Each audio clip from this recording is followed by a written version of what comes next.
আসসালামু আলাইকুম। আজ মঙ্গলবার ৩রা ডিসেম্বর ২০২৪। আমন্ত্রণ ফ্রেন্ডলি মোবাইল প্রবাস টাইম বুলেটিনে। সাথে আছি আমি সরণী। শুরুতেই জানাবো শিরোনাম।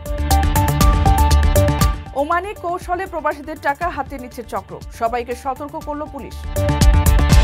কুয়েতের ভিসা নিয়ে দালাল চক্রের রমরমা ব্যবসা, প্রবাসীদের সতর্ক করল দূতাবাস। আমিরাত থেকে ফিরলেন ২৪ বাংলাদেশি, দ্রুত পুনর্বাসনের দাবি। মালয়েশিয়ায় ব্যাপক ধরপাকড়, ১১ মাসে ৭,০০০-এর বেশি বাংলাদেশি গ্রেপ্তার। ডলার সংকট ঘুচিয়ে দিচ্ছেন প্রবাসীরা, নভেম্বরে এসেছে $২২০ কোটি। দর্শক দেখছিলেন শিরোনাম, এবারে পুরো খবর। ওমানের সেরা রেট দিচ্ছে বাংলাদেশি প্রতিষ্ঠান গালফ এক্সচেঞ্জ। প্রিয়জনকে টাকা পাঠাতে আজই আসুন আমাদের যে কোনো ব্রাঞ্চে অথবা কল করুন স্ক্রিনে দেয়া নাম্বারে। গালফ এক্সচেঞ্জ, বাংলাদেশিদের প্রিয় এক্সচেঞ্জ। ওমান জুড়ে লাখ লাখ টাকা নগদ অর্থ জেতার লোভ দেখিয়ে পাতা হচ্ছে ফাঁদ। লোভে পড়ে সে প্রতারণার জালে পা দিচ্ছেন প্রবাসী সহ মোবাইল ফোন গ্রাহকরা। বিশ্বাস করে ওটিপি, নিজের ব্যাংক ও ব্যক্তিগত তথ্য দিয়ে দিচ্ছেন অনেকেই। এমনই একটি ডিজিটাল জালিয়াতির ব্যাপারে সবাইকে সতর্ক করেছে অপরাধ তদন্ত বিভাগ। সোমবার রয়্যাল ওমান পুলিশের এক্স হ্যান্ডেলে এ বিষয়ে বিস্তারিত তুলে ধরা হয়। ওমানে বর্তমানে ডিজিটাল প্রতারণা ভয়াবহ রূপ নিয়েছে, যাতে প্রধান টার্গেট করা হচ্ছে স্বল্প শিক্ষিত এবং অসচেতন প্রবাসীদের। এ বিষয়ে পুলিশ জানায়, কোনো ব্যাংকিং প্রতিষ্ঠানের পরিচয়ে ওটিপি চাইলে অথবা যে কোনো সন্দেহজনক লিঙ্কে ক্লিক করার আগে সবাইকে অবশ্যই সতর্কতা অবলম্বন করতে হবে। এর আগেও ডিজিটাল জালিয়াতি থেকে নিরাপদ থাকতে একই পরামর্শ দিয়েছিল central bank of Oman. Police বলছে, প্রতারকরা সাধারণত বিভিন্ন ব্যাংকের নামে নথিপত্র তৈরি করে তা ফেসবুক, হোয়াটসঅ্যাপ, ইনস্টাগ্রাম সহ অন্যান্য সোশ্যাল মিডিয়ায় ছড়িয়ে দেয়। কখনো কখনো অতি সহজেই বড় অঙ্কের লোন পাওয়ার অফার দেখিয়ে তথ্য চায় তারা। একবার জিজ্ঞাসিত তথ্য দিয়ে দিলে প্রতারক দল সেই তথ্য ব্যবহার করে সংশ্লিষ্ট ব্যাংক অ্যাকাউন্ট থেকে অর্থ হাতিয়ে নেয়। এজন্য সকলকে সাবধান থাকতে বলা হয়েছে।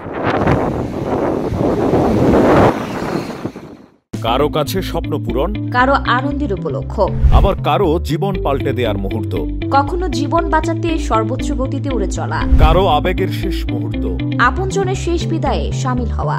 এমন সব ইচ্ছে পূরণে সর্বনিম্ন ভাড়ায় দ্রুত গতির বাহন প্রবাসীর হেলিকপ্টার। আপনার প্রয়োজনে যোগাযোগ করুন আমাদের হটলাইনে। কুয়েতে প্রবাসী ও বিভিন্ন পেশায় দেশটিতে আসতে ইচ্ছুকদের মধ্যস্বত্বভোগী বা দালাল চক্র বিষয়ে সতর্ক করেছে সেখানকার বাংলাদেশ দূতাবাস। সোমবার দূতাবাসের অফিসিয়াল ফেসবুক পেজে এ বিষয়ে একটি জনসচেতনতামূলক বিজ্ঞপ্তি প্রকাশ করা হয়। এতে উল্লেখ করা হয়, বাংলাদেশিরা কুয়েতে আগমনের সঠিক পন্থা বা তথ্য না জানার কারণে এক শ্রেণীর মধ্যস্বত্বভোগী বা দালাল কর্তৃক বিভ্রান্ত ও বিপদগ্রস্ত হচ্ছেন। কুয়েতে একজন প্রবাসী কর্মীর মাসিক সর্বনিম্ন বেতন ৭৫ কুয়েতি দিনার। কোম্পানি থেকে হোস্টেলে থাকার সুবিধা দেওয়া হলেও কর্মীর খাওয়া, মোবাইল ফোন ও ব্যক্তিগত ব্যয়ভার মেটানো বাবদ প্রতি মাসে আনুমানিক ন্যূনতম ৩০ কুয়েতি দিনার ব্যয় হয়ে থাকে। প্রতি বছর আকামা নবায়ন বাবদ সরকারি ফি ৬০ কুয়েতি দিনার এবং কর্মীর আকামা বিদ্যমান প্রজেক্ট থেকে অন্য প্রজেক্ট স্থানান্তর বাবদ সরকারি ফি ৩৬০ কুয়েতি দিনার কোম্পানির দেওয়ার কথা থাকলেও অধিকাংশ ক্ষেত্রে এই ধরনের ফি কর্মীর নিকট হতে আদায় করছে কোম্পানি। অনেক সময় প্রজেক্টের মেয়াদ না জানায় অপ্রত্যাশিতভাবে আকামাহীন হয়ে যাচ্ছেন কর্মীরা। কেউ কেউ ফ্রি ভিসায় এসে কাজ না পেয়ে বিভিন্ন অনৈতিক কাজে জড়িয়ে পড়ছেন। এসব কারণে ব্যক্তির শারীরিক ও অর্থ ক্ষতি ছাড়াও দেশের ভাবমূর্তি ক্ষুণ্ণ হচ্ছে।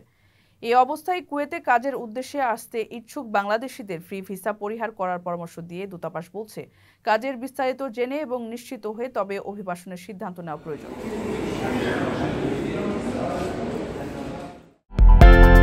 বিদেশ থেকে প্রিয়জনকে উপহার পাঠান প্রবাসী শপের মাধ্যমে। যোগাযোগ করুন স্ক্রিনে দেওয়া নম্বরে।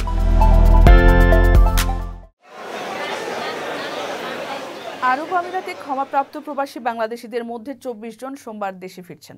এদিন বিমানবন্দরে পৌঁছালে তাদের সংবর্ধনা জানায় প্রবাসী নেটওয়ার্ক বাংলাদেশ চ্যাপ্টার ও তাদের আত্মীয় স্বজনরা। এই সময় প্রবাসীরা তাদেরকে দ্রুত প্রবাসে ফেরত বা দেশে পুনর্বাসনের দাবি জানিয়েছেন। এর আগে গত ২৯ নভেম্বর মিছিল ও বিক্ষোভ করে গ্রেপ্তার হওয়া আরও ৭৫ প্রবাসীকে ক্ষমা ঘোষণা করে আমিরাত সরকার। সরকারি হিসেবে ১৮৮ জন মুক্তি পাওয়ার কথা উল্লেখ হলেও এ নিয়ে মোট ২১২ জনকে মুক্তি দিল দেশটি। তার আগে প্রথম দফায় গত ৩রা সেপ্টেম্বর ৫৭ জন বাংলাদেশিকে সাধারণ ক্ষমা করা হয়।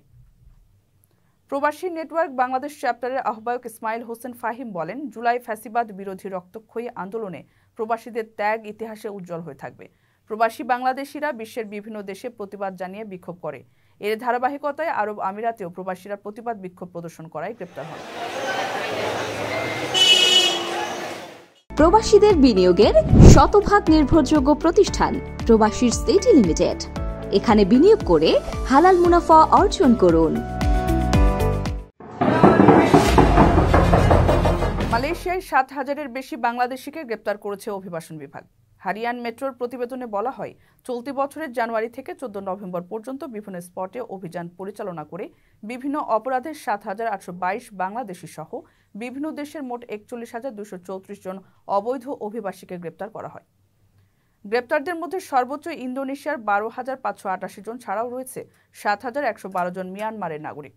চলমান অভিযানে অবৈধ অভিবাসীদের গ্রেপ্তারের পাশাপাশি 1,607 জন নিয়োগকর্তাকে গ্রেপ্তার করে তাদের বিরুদ্ধে নেওয়া হয়েছে আইনি ব্যবস্থা। ডেপুটি স্বরাষ্ট্রমন্ত্রী বলেন, কেডিএন অন্যান্য সংস্থা যেমন royal Malaysian police, royal Malaysian customs department, স্থানীয় কর্তৃপক্ষের সমন্বয়ে অবৈধ অভিবাসী রোধে কৌশলগত সহযোগিতা অব্যাহত রাখবে এবং অবৈধ অভিবাসীকে রক্ষাকারী বা যারা অভিবাসন আইনের অধীনে অপরাধ করে তাদের শনাক্ত ও গ্রেপ্তার করতে অভিযান অব্যাহত রাখবে।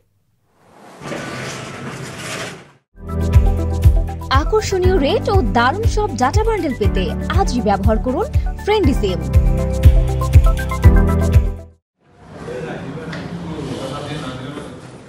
দেশে সদ্য সমাপ্ত নভেম্বর মাসে 220 কোটি মার্কিন ডলার পাঠিয়েছেন প্রবাসীরা, যা দেশি মুদ্রায় প্রায় 26,400 কোটি টাকার মতো। হিসেব বলছে গত বছরের নভেম্বরের চেয়ে এবার একই সময়ে প্রবাসী আয় বেড়েছে প্রায় 14%। এর আগে গত অক্টোবরে দেশে 239 কোটি ডলারের রেমিট্যান্স বা প্রবাসী আয় এসেছিল, যা 2023 সালের অক্টোবরের তুলনায় 21% বেশি। কেন্দ্রীয় ব্যাংকের তথ্য অনুযায়ী বিদায়ী মাসের শেষ 3 দিনেই অর্থাৎ 28 থেকে 30 নভেম্বর প্রবাসী আয় আসে 16 কোটি 30 লাখ ডলার। এছাড়া চলতি 2024-25 অর্থ বছরের প্রথম 5 মাসে প্রবাসী আয়ে প্রায় 26.4% প্রবৃদ্ধি হয়েছে। চলতি 2024 সালের সর্বোচ্চ 254 কোটি ডলারের প্রবাসী আয় আসে জুন মাসে। সেটি একক মাস হিসেবে গত 3 বছরের মধ্যে সর্বোচ্চ প্রবাসী আয়। এর আগে সর্বোচ্চ আয় এসেছিল 2020 সালের জুলাইয়ে 259 কোটি ডলার। দেশের ডলার যোগানের একমাত্র দায়বিহীন উৎস প্রবাসী আয়। এই আয়ের বিপরীতে কোনো বিদেশি মুদ্রা খরচ করতে হয় না অথবা কোনো দায় পরিশোধ করতে হয় না। রপ্তানি আয়ে ডলার এলেও কাঁচামাল ও যন্ত্রপাতি আমদানি করতে ডলার খরচ হয়। অন্যদিকে বিদেশি ঋণ শোধেও ডলারের প্রয়োজন হয়। ফলে প্রবাসী আয় বাড়লে দেশের ডলারের সংকটও কমবে।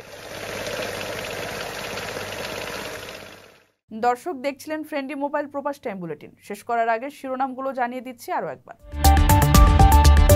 ওমানে কৌশলে প্রবাসীদের টাকা হাতে নিচ্ছে চক্র, সবাইকে সতর্ক করল পুলিশ। কুয়েতের ভিসা নিয়ে দালাল চক্রের রমরমা ব্যবসা, প্রবাসীদের সতর্ক করল দূতাবাস। আমিরাত থেকে ফিরলেন 24 বাংলাদেশি, দ্রুত পুনর্বাসনের দাবি। মালয়েশিয়ায় ব্যাপক ধরপাকড়, 11 মাসে 7,000-এর বেশি বাংলাদেশি গ্রেপ্তার।